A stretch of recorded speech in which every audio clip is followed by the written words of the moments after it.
Her eyes stopped not on me, but on him, and she lied, pretending it meant nothing. It was supposed to be one of those rare, clean-cut corporate evenings. A little buzz, a little ego-stroking, a lot of stiff conversation in an over-air-conditioned space with a skyline view.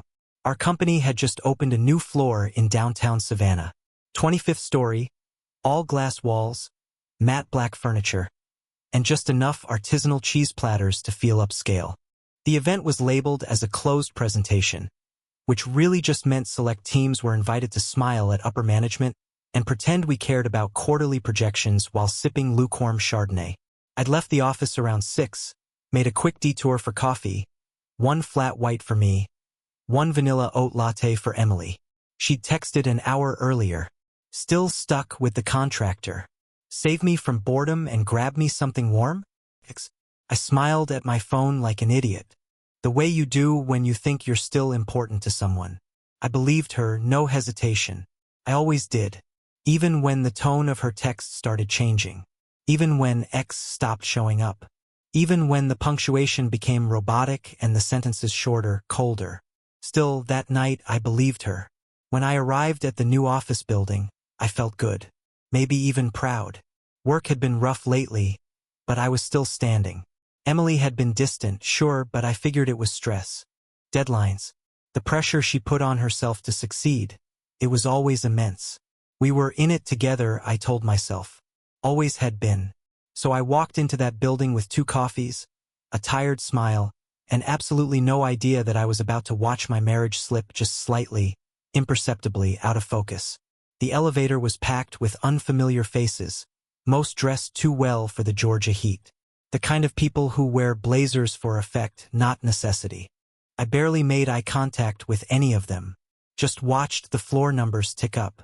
23, 24, 25. The doors slid open with a soft chime. I stepped out, instantly greeted by the sharp scent of citrus cleaner and cheap wine. Low music pulsed from hidden speakers. I made my way down the hallway, toward the glass-paneled conference lounge where the event was taking place.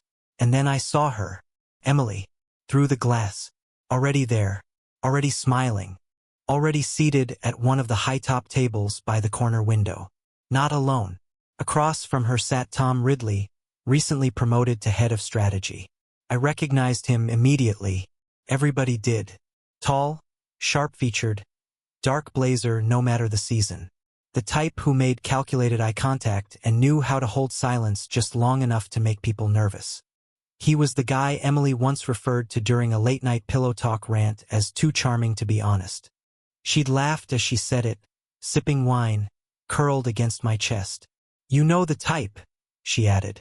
The ones who always have a story but no substance. And yet, here she was, sitting with him like they were in their own bubble. Laughing. Really laughing. That kind of loose, full-bodied laugh I hadn't heard from her in months. Her posture was relaxed, shoulder tilted toward him, her hand on the table, his fingers draped over hers. He was touching her, and she wasn't pulling away. I stood there for a moment, just outside the lounge, completely still, invisible behind the glass. I watched them, watched the way her eyes sparkled when he said something, watched the way she tilted her head and tucked a strand of hair behind her ear.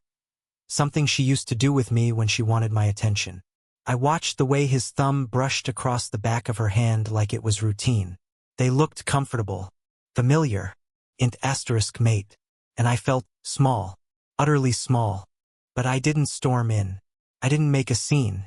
I walked into that lounge as calmly as I could, straight toward their table, my grip tight on the 2 cups. Neither of them noticed me at first. That's how locked in they were. It wasn't until I placed the coffee on the table, just beside her elbow, that she flinched. Her head snapped toward me, eyes wide, mouth slightly open. She looked like a person waking up from a dream and realizing they'd fallen asleep in the wrong bed. Adam, she said, just my name, flat, caught. Tom looked up, gave a faint nod, the kind you offer to someone whose presence is inconvenient. Got you your latte, I said quietly, placing it closer to her. I didn't look at Tom again. Didn't need to. She pulled her hand away from his like it burned, straightened in her chair, tucked her hair behind both ears now. That nervous tick I used to love. Thanks, she muttered. I thought you were still downstairs. I gave her a half smile. Guess I finished up early. The rest of the event blurred for me. I barely remember who spoke, what was presented, or even if I drank my coffee. I remember the way Emily avoided my gaze all night. I remember how her laugh didn't come back. How Tom suddenly became just another coworker in her periphery. But I saw it before. And what you see, you can't unsee. Later that night, when we were alone at home, I asked her, "What was that?" She was brushing her teeth. She paused mid-rinse, looked at me through the mirror. "What do you mean?" "At the event. With Tom." She turned back to the sink, spit, rinsed again, then wiped her mouth with the towel like she was stalling. "It wasn't anything," she said finally. "He was just being nice." "Nice," I repeated. "Looked a little more than that." She sighed and leaned against the counter. "Adam, come on. I told you, I've had a crap week." He was just cheering me up, that's all. "You didn't pull your hand away." "I didn't even notice," she said, too fast. "It wasn't like that. You're overthinking." "I don't think I am." Her eyes flashed, just for a second. "Are we really going to do this?" I stayed quiet. "Because yeah, we were doing this." "You're reading into something that wasn't there," she continued. "I'm tired. Can we not do this right now?" I wanted to believe her. I really did. But I kept thinking about that moment. That exact moment when she flinched. Not when Tom touched her. Not when he leaned in close. But when she saw me. That's when she pulled away. And that said more than anything else ever could. After that, I started noticing what I used to call coincidences. They say your brain protects you from the truth until you're ready to face it. I used to scoff at that, but now I think it's exactly what happened to me. After the night of the presentation, I wanted to believe Emily. I told myself it was stress. A weird, out-of-context moment. Something that looked worse than it really was. But once you see a crack in something you thought was solid, you start to find more. And then you can't stop seeing them. The first thing I noticed was her perfume. Emily had always worn light, floral scents. The kind that didn't overpower a room, just lingered on her scarf or pillow. But suddenly, she smelled different. Stronger, sweeter, like warm amber and something spicy. At first, I figured maybe she was just trying something new. When I asked, she shrugged and said it was a sample. A gift from a coworker. Didn't even remember the brand, she claimed. But it lingered. Not just on her. On the passenger seat of her car. On her coat. Once, even on a throw blanket in the living room. It wasn't hers. I don't know how I knew, but I did. It didn't belong. Then came the showers. Emily was always a morning person. Her routine hadn't changed since we moved in together. Up by 7, shower, quick breakfast, out the door. But suddenly, she started showering twice a day. Once before work and again in the evening. She'd come home late, say she was sweaty from yoga, or claim she felt gross after meetings all day. But I noticed the details. Her hair wasn't tied up like it used to be when she exercised. Her yoga mat stayed untouched in the corner. Her gym bag never moved. I told myself it was harmless, that people change habits. But that voice inside me, the one that used to be easy to silence, started speaking louder. Her phone changed too. It was always on silent now. Face down. No more casual scrolling next to me on the couch. If it buzzed, she'd glance at it quickly, then tuck it away like it was nothing. I tried not to be paranoid. I tried to respect her privacy. But something was different, and I could feel it in the space between us. Mentions of Tom became scarce. Before, she'd tell me about their projects, the annoying way he always cut people off in meetings, or how he never remembered deadlines. She used to mock him a little, in that safe way couples do when gossiping about work. Now, nothing. It was as if he no longer existed. But that didn't make sense. Their departments were still collaborating. Their offices were still on the same floor. They had weekly briefs together. I knew this because I'd worked on the software integration myself. So why the silence? One night, I brought him up casually while we were watching TV. "Didn't you say Tom was pitching that client proposal this week?" She barely looked up. "Oh, yeah, I think so." "You think so?" She shrugged. "I don't know, Adam. I haven't really talked to him lately." A beat passed. "You used to talk about him a lot." Her eyes flicked toward me, then back to the screen. "Maybe I just don't feel like talking about work at home anymore." "Is that a crime?" That shut me up. But the seed was planted. After that, she started making excuses. Whenever I suggested dinner with my parents, something we used to do twice a month, she'd decline. "Work's nuts. I'm swamped. Can we do next week?" Same thing with our friends. She skipped Greg's birthday dinner, bailed on the weekend trip we'd planned with Natalie and Josh, even missed the open house we were supposed to attend, the one she picked out. But every time I scrolled social media, there she was, at an art gallery with work friends, a wine tasting I hadn't even heard about, smiling, posing, tagged in photos by people I barely knew, people I'd never met. At first, I gave her the benefit of the doubt. I told myself she needed space, that her job was just demanding more. But something didn't add up. She was too available for them and too unavailable for me. The int asterisk Macy faded gradually. It wasn't just physical, though that too had changed. She used to reach for my hand during movies, kiss me on the cheek while I cooked, tuck herself under my arm when we walked through the city. Now, our bodies didn't touch unless we were passing each other in the hallway. She'd pull away when I tried to hug her too long. When I kissed her goodnight, her lips were cold, barely there. Even her words changed. I still heard, "I love you."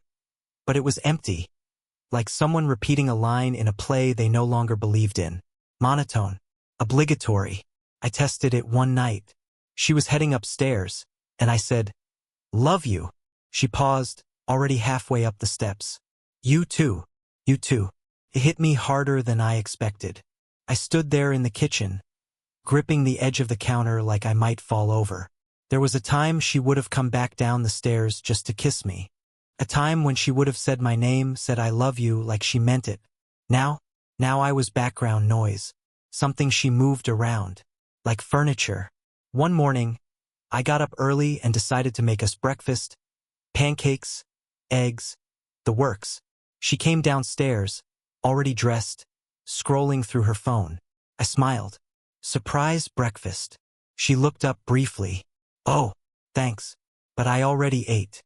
She grabbed her bag and walked out the door. No hug, no kiss, no thanks. I stared at the food on the table and realized I had no appetite. That was the first day I called in sick. Not because I was sick. I just couldn't sit through another Zoom meeting pretending everything was okay.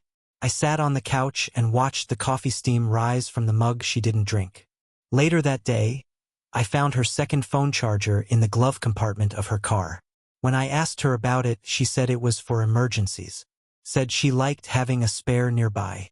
She'd never cared about spare chargers before. The thing about coincidences is they don't add up to much until they do. Then they become patterns. And patterns become proof. I didn't want to spy. I didn't want to become that husband, the kind who snoops through texts, checks locations, installs tracking apps. That's not who I was. That's not who I wanted to be. But I was starting to feel like a stranger in my own life. Like someone who had walked into a movie halfway through and couldn't understand the plot. And worse, I wasn't even sure if I was still a main character in it. The distance between us wasn't random. It was precise, deliberate, like someone carefully stepping away, 1 inch at a time, hoping you wouldn't notice until they were gone. And even then, a part of me still held onto the hope that maybe I was wrong. Maybe the doubts were in my head. Maybe the change in her perfume, the extra showers, the late nights, the sudden absence of Tom. Maybe all of it really was just stress. But deep down, I knew better. I wasn't seeing ghosts. I was watching someone I loved slowly disappear. And the scariest part? She wasn't looking back. I found them at the restaurant where we celebrated our engagement. She laughed as he touched her waist. It happened on a Tuesday. Not a date night. Not an anniversary. Just a regular, dragging, slow burn kind of Tuesday, the kind you don't expect anything from. Emily had left for work in a hurry that morning, hair tied back, phone pressed to her ear, barely acknowledging me except for a rushed, "See you tonight. Late meeting." She used that phrase a lot lately. Late meeting. It had become a placeholder, like white noise meant to keep me from asking questions. I came home early that day. Traffic was light, meetings canceled. I figured I'd cook something simple, maybe surprise her. Part of me still believed that if I just tried hard enough, I could pull her back toward me. That there was a version of us still within reach. But something was off as soon as I stepped into the house. Her yoga mat was gone. So was the pair of heels she usually wore to big work presentations. A quick glance at her side of the closet confirmed it. She hadn't dressed for meetings. She'd dressed for something else. I stood in the bedroom, staring at the empty hanger where her navy wrap dress used to hang. The one she wore the night we got engaged. She hadn't worn it in over a year. Now it was gone. My hands started moving before my brain did. I wasn't thinking. I was just moving. I got in my car, not sure where I was going, just knowing I couldn't stay still. My thoughts were too loud in the quiet. It was almost instinct that brought me to Saffron Ridge, a restaurant on the east side of the city, tucked between boutique shops and overpriced wine bars. It wasn't flashy, just warm, *mate, quiet, the kind of place you went when you wanted to remember a night forever. We'd celebrated our engagement there 3 years ago. She'd picked it, said it reminded her of a little bistro in Charleston we'd stumbled into once, years back, when we were still broke and spontaneous. I hadn't been there since. I don't know what drew me there that night. Maybe I just wanted to revisit a place where things had once felt whole. I pulled into the parking lot slowly, not even sure why I was checking, not expecting anything. But then I saw her, through the glass near the back. Emily. She was sitting at a corner booth by the window, the same booth we'd sat in on our engagement night. Same soft yellow lighting. Same wall of wine bottles behind her. She was leaning forward, laughing, and across from her, Tom. His blazer was off, sleeves rolled up, wristwatch catching the light as he reached out to tuck her hair behind her ear. She let him. She laughed again, head tilting back slightly, the kind of laugh that makes time slow down. Her hand rested on the table close to his. His other hand slipped to her side, her waist, fingers pressing lightly. Not possessive, just familiar. She didn't flinch. She didn't pull away. She didn't even look uncomfortable. She looked happy. And that wrecked me more than anything, because I'd spent the last 6 months trying to convince myself that maybe she was tired. Maybe we were both tired. That it was work or pressure or stress. That we just needed time. But what I saw in her face in that moment, in her eyes as she looked at him, it wasn't tired. It was alive, soft, present. And I realized I hadn't seen her look at me like that in years. I didn't move, didn't go inside, didn't interrupt. I just stood outside the window, partially hidden by the line of shrubs that framed the patio. They didn't see me, which was good. I didn't want confrontation. I didn't want explanations. I didn't want to hear her say, "It's not what it looks like." Again, I didn't need another lie. What I needed was clarity. And that's what I got. It was like something inside me just snapped into place. Not violently, not in anger. It was quiet, cold, final. The kind of clarity that makes your chest go still. Like you've been holding your breath for years and finally exhale, only to realize how little oxygen had been left. I got back in my car and sat behind the wheel. I didn't cry. I didn't scream. I didn't punch the dashboard like they do in the movies. I just sat there, watching the glow of the restaurant lights shimmer in my side mirror, listening to the soft hum of the engine, staring out into nothing. That booth used to mean something. That dress used to mean something. That laugh used to be mine. But now it was his. Or maybe it was no one's. Maybe it had been slipping away from me long before Tom ever arrived. Maybe I was just finally seeing it. Maybe that night wasn't the beginning of the end. Maybe it was the proof that the end had already happened, and I had missed it. I stayed parked for another 20 minutes. Watched them walk out together. She was holding his arm. Not clinging, not hiding. Just comfortable. He opened the passenger door for her. She smiled, got in. He drove off. I followed them with my eyes until their taillights disappeared into the dark. Then I drove home. When I walked through the front door, I half expected to see her sitting on the couch, pretending to have just gotten back, makeup wiped off, laptop open, ready to spin a new version of her evening. But the house was empty, and I didn't know what hurt more, the lies she told when she was here, or the silence when she wasn't. I walked upstairs, changed into sweats, sat on the edge of the bed, and stared at the floor for what felt like hours. At some point, my phone buzzed. A text from Emily. Sorry, running super late. Don't wait up. Love you. Love you. I stared at those two words until they blurred. Then I deleted the message. Later that night, long after I should have been asleep, I opened our photo album. The digital one we made after the wedding, synced to both our phones, filled with hundreds of curated memories. Vacations, family gatherings, selfies in airports and sunsets from hotel balconies. I scrolled for a while, and then I stopped. There was a photo, one I hadn't seen in months. Emily in that same navy wrap dress, sitting in that same booth, smiling at me with eyes that looked like they belonged to someone who couldn't imagine being anywhere else. She looked different in that photo. Not just younger, happier. It hit me then, that version of her didn't exist anymore. And maybe the version of me in that photo didn't either.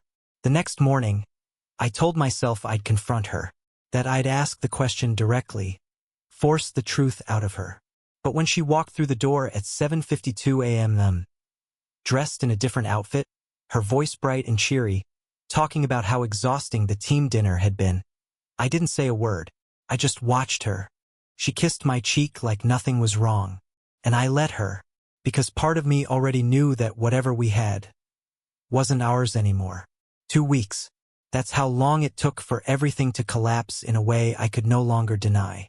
14 days after I saw them at Saffron Ridge, I stopped counting hours and started counting losses. Sleep, appetite, focus.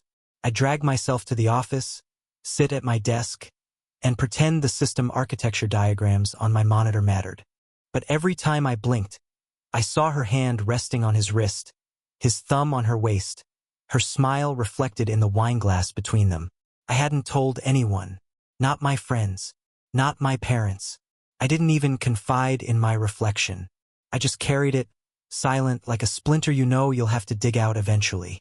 I still shared the same bed with her, still answered her casual love you texts, still nodded through her stories about late nights and client dinners. But something inside me had gone still.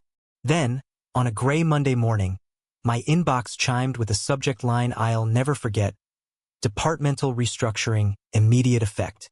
I opened it, half asleep, sipping the bitter coffee I'd started making for myself since Emily had stopped bothering. The message was short, sterile, and unsigned.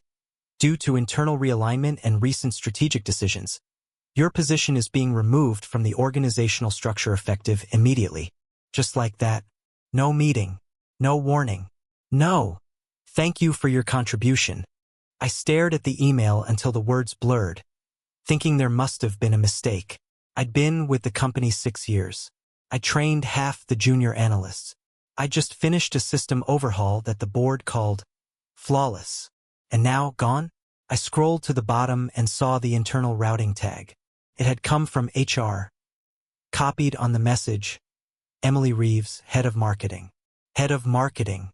That title hadn't existed last week. I checked the company chat. Notifications were lighting up like fireworks. Congrats, Emily. You deserve it. Drinks tonight. And then the pictures started appearing. The marketing team gathered around her desk, champagne in hand. Her smile stretched wide, perfect for the camera. Tom stood beside her, tie loosened, his hand hovering just close enough to look innocent and just far enough to suggest familiarity. I scrolled through the feed until my vision tunneled. Promotion day. My termination day. Coincidence? Maybe. But I'd stopped believing in coincidences. That afternoon, I sat in the break room for an hour, staring at the vending machine. A few coworkers passed through. Quick nods, sympathetic smiles, but no one stopped to ask. They'd all seen the memo. Nobody wanted to be associated with someone who had just become expendable. At 3 p.m., my badge stopped working. Security escorted me to the lobby. My belongings, 2 boxes, were already waiting. Someone had packed them for me. Framed photo, coffee mug, notebook, charger. The mug was chipped, the photo slightly bent. Emily's office was down the hall. Her door was open. I didn't mean to look, but I did. She was standing there in a cream blazer, hair perfectly arranged, holding a glass of champagne. Tom was beside her, whispering something that made her laugh. That same effortless laugh I hadn't heard in months. I wanted to walk in and ask why. Why now? Why like this? But what would she have said? That it was business? That it wasn't personal? That I shouldn't take it the wrong way? I left instead. No scene. No confrontation. Just 2 boxes and the quiet click of the elevator doors closing behind me. Outside, the air was sharp and salty, the river wind cutting across the streets. I walked to my car slowly, feeling like every step took me farther from the person I used to be. That evening, her promotion photo appeared on the company's official LinkedIn. Caption: celebrating the incredible leadership and vision of our new head of marketing, Emily Reeves. Here's to continued innovation and growth. It had 100 likes within the hour. She didn't text me, didn't call, didn't even mention it when she came home late that night. I was sitting on the couch, surrounded by half-unpacked boxes, when she walked through the door. "Hey," she said, voice light. "You're home early. Got fired," I said, not looking up. She froze, then forced a small frown. "Oh no, what happened?" "Departmental restructuring." She bit her lip, pretending to think. "That's awful. I didn't even know." Her tone was flat, practiced. "You got promoted," I said. She blinked. "What?" "I saw the announcement. Congratulations." Something flickered in her expression. Surprise, then guilt, then the quick recovery of someone used to controlling a narrative. "Adam, that's unrelated. You know how these things work, different departments, separate decisions." "Sure," I said. "Just coincidence." She nodded quickly. "Exactly. Coincidence." We both knew it wasn't. That night, she opened a bottle of wine to unwind. I didn't join her. I watched her pour a glass, scroll through her phone, and smile at something I couldn't see. I wondered if it was him. The next morning, I started packing. Quietly, deliberately. She noticed. "What are you doing?" "Making space," I said. "For your new job. For your new life." "Don't be dramatic," she sighed. "You'll find something else soon." "I'm sure I will." When she left for work, I sat at the kitchen table and stared at the resignation letter template I'd never get to use. My mind kept circling the same realization. I hadn't just lost my job. I'd been erased. She hadn't just moved on emotionally. She'd deleted me professionally, too. I was no longer her husband. I was a file she'd closed, a name she could remove from a list without blinking. Over the next few days, I sent out resumes, made calls, pretended to rebuild. But inside, I felt hollow. Friends asked why it happened. I told them restructuring. They believed it. What was I supposed to say? My wife slept her way up the corporate ladder and deleted me on her way there? No one would have believed it anyway. A week later, a friend from IT called. "Hey man," he said, hesitating. "Between us, your removal wasn't random. The directive came from upstairs. Marketing flagged your role as redundant in the new integration. That came directly from Emily's department." I thanked him and hung up. That night, I went for a walk downtown. The city buzzed with the noise of Friday. Music, laughter, headlights slicing through the fog. Every window reflected a version of life still in motion. I felt outside of all of it. At a stoplight, I caught sight of a familiar figure across the street. Emily, stepping out of a black car, Tom right behind her. She was laughing again, her hand brushing his sleeve. They disappeared into a restaurant I didn't recognize. I didn't follow. I didn't shout. I just turned the other way and kept walking. By the time I got home, I'd made a decision. No more wondering. No more begging for honesty from someone who'd already rewritten the story. If she wanted to climb, let her. But one day, the truth would surface on its own. And when it did, I wanted to be far away, somewhere her fall wouldn't reach. For now, all I could do was start over from zero. But I wasn't empty. Not yet. I still had one thing left that she couldn't take. The truth. And that, I promised myself, would matter someday. 3 years later, I logged into the old system and found 200 emails she'd hidden. 3 years.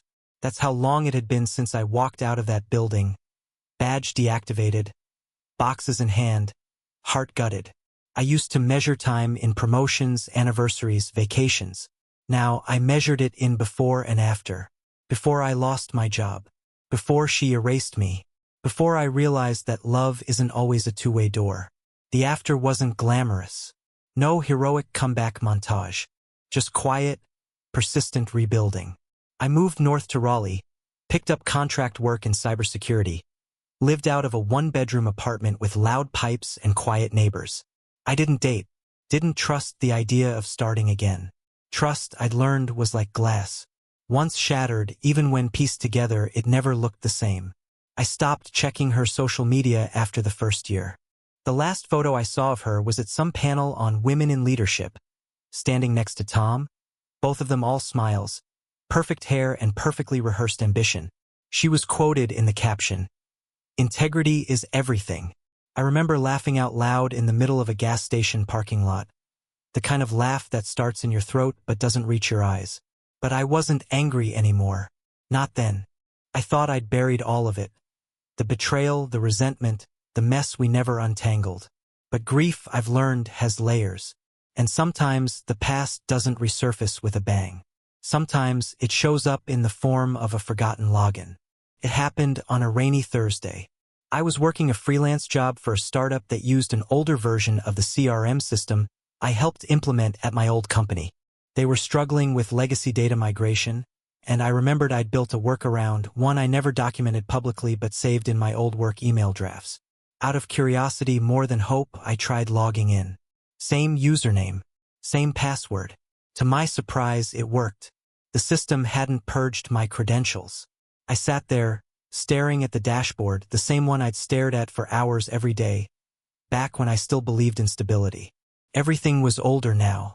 Outdated fonts, broken plugins, missing icons. But the bones were still there.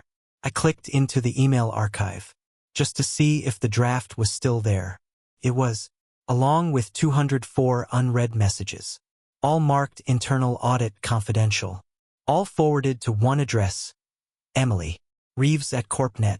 Global. None ever opened by me. At first, I didn't understand what I was looking at. I opened the most recent one. It was a security alert. A flagged contract discrepancy linked to Tom's department. The kind of thing we used to chase down as routine. Missing numbers, duplicate vendor records, unexplained invoice routing. Except this one wasn't routine. Attached was a document, a signed contract with an embedded chain of internal approvals. My signature was nowhere, but the project ID matched one I had submitted for review 3 weeks before I was let go. I clicked the next message. And the next. Same pattern. Each email was an automated alert sent from the internal compliance bot I helped design. It was built to detect anomalies in deal flow, unusual patterns, vendor overlaps, suspicious routing behavior. And in all of them, I had been marked as the reporting user. But none of the alerts were escalated. None of the flags were acknowledged. Because they never reached the audit team. They were rerouted. To Emily. I sat there in my apartment, rain tapping against the window, scrolling through 3 years' worth of suppressed warnings. Messages I never saw. Alerts I never knew were sent. Reports I didn't remember submitting. Until I did. I remembered one. A contract from a third-party marketing firm that seemed suspiciously inflated. I flagged it, ran a trace, and found the vendor had previously been blacklisted under a different name. I had submitted my findings. But then everything went quiet. That was 2 weeks before I was terminated. I had assumed they ignored it. Now I knew why. Emily had intercepted the report. She'd rerouted the thread. She deleted the audit trail. She erased my involvement, reassigned the project lead, and resubmitted the contract under Tom's name. I found the edited file. Her username was listed in the metadata as last modified by. I closed my laptop and sat still for a long time. I wasn't even sure what I felt. Rage? Disgust? Vindication? No, just disappointment. I had spent years believing our breakup was personal. A love lost, a betrayal of the heart. But now I saw the full scope, the calculation, the control, the way she cut the brakes on my career to steer her own. It wasn't just emotional betrayal. It was professional sabotage. I stood up, walked to the kitchen, poured a glass of water, and drank it without tasting it. She hadn't just climbed over me. She'd buried me. For a title. For a promotion. For a man whose idea of loyalty began and ended with his own reflection. And she'd gotten away with it. For 3 whole years. I opened the laptop again. Downloaded every email. Every document. Every contract. Screensh *, the metadata logs, the redirect rules, the deleted thread recoveries. Cross-referenced user IDs. Exported it all into a clean, time-stamped folder. Then I sat with it. I didn't want revenge. I didn't want drama. But this wasn't about bruised pride anymore. It was about integrity. The very word she'd plastered across her LinkedIn bio and corporate talks. The same word she used as a we *p*n while she silenced mine. I found the address for the company's corporate compliance division. Created a new email account. No name. No signature. Just a message.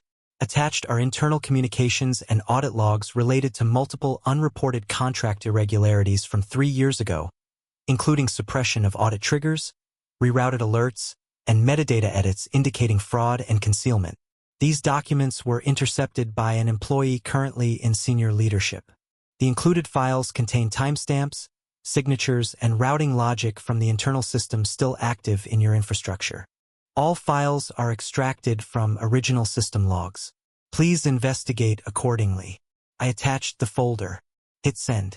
Then I closed the laptop. No smile. No victory music. Just silence. And peace.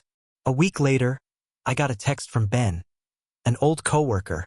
Someone I trusted. Dude, you hearing this? Tom resigned last night. Emily's on extended leave. Whole department is getting audited. I stared at the message for a while, then typed back, good luck in the cleanup. And that was it. No satisfaction. No gloating. Just the quiet knowing that the truth, the one she buried, had finally surfaced. It wasn't my job to watch what happened next. I had already walked through the fire. Now it was her turn to feel the heat. I didn't lash out. I didn't demand payback. I just sent the evidence, every email, log, and timestamp to the corporate compliance team. No name. No drama. Just truth. A month later, I heard the fallout had beg *n. Tom resigned. And Emily was suddenly on leave. I didn't smile. I didn't celebrate. I just slept well that night for the first time in years. I drained the joint account, packed everything I owned, and left without a word. New city, new job, new life. I stopped checking on her, stopped looking back. Sometimes I'd see her face online. Panels, conferences, pretending she still stood for something. I just closed the tab. She lost everything real. And me? I found myself again. Quietly. Completely.